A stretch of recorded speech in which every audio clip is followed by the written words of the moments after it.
اور اذان سنو، اذان کا جواب دو.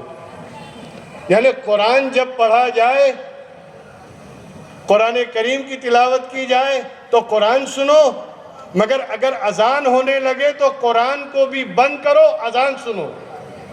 اتنی امپورٹنس ہے.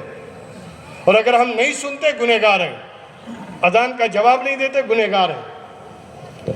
اس لیے اگر اذان کی آواز آئے فوراً اپنے کام سے رک جائیں.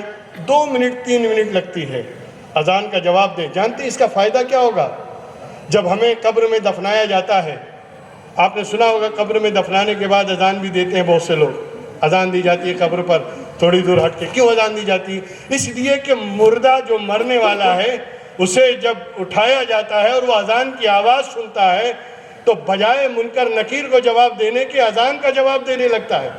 لیکن وہ وہی مردہ جواب دے گا، وہی مرنے والا جواب دے گا جو زندگی میں بھی جواب دیتا ہوگا. بات سمجھ میں آ رہی؟ تو اسی لیے اذان، اور جب اذان مکمل ہو جاتی ہے اور مردہ جواب دے دیتا ہے مرنے والا، تو پھر منکر نکیر کے بعد سوال ہی کیا بچا ہے. اس لیے کہ 3 ہی تو سوال ہے اور تینوں کا جواب یعنی اذان کے اندر موجود ہے. اس لیے اذان مسنون ہے اور وہ دی جاتی ہے تاکہ قبر میں اسے سکون اور راحت ملے. اور اذان سن کر آدمی کو سکون ملتا ہے. اس لیے کہ حضرت آدم علیہ السلام جب پہلی مرتبہ دنیا میں نازل کیے گئے تو اکیلے تھے پوری دنیا میں. حضرت آدم کو وحشت ہوئی، گھبراہٹ ہوئی، ڈر لگا.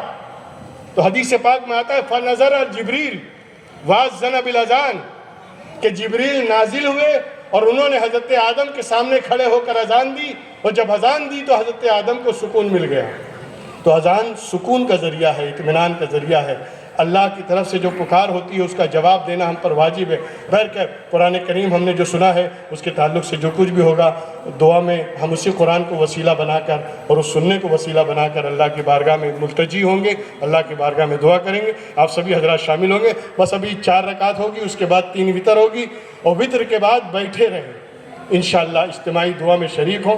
شاید آپ کی آمین سے سب کی دعا قبول ہو جائے. اللہ ہم سب کو نیک عمل کی توفیق عطا فرمائے. السلام علیکم.